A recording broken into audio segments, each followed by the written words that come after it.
Alors, un peu de trigo, au moins après ça, vous n'aurez plus de problème. La seule chose qui change en trigonométrie, c'est le point de vue de l'angle. Ici, j'ai l'angle RO.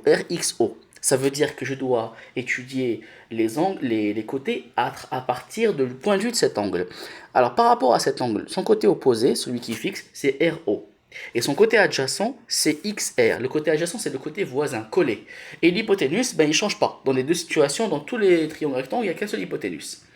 Alors, pour ce qui est de la première situation, si on me donne cet angle, si je dois faire le sinus vous le connaissez, c'est l'opposé sur l'hypoténuse. L'opposé c'est RO, l'hypoténuse c'est XO. Le cosinus c'est le côté adjacent sur l'hypoténuse, donc c'est XR sur OX. Et la tangente c'est l'opposé sur l'adjacent. L'opposé c'est RO et l'adjacent c'est XR. On va à la deuxième situation.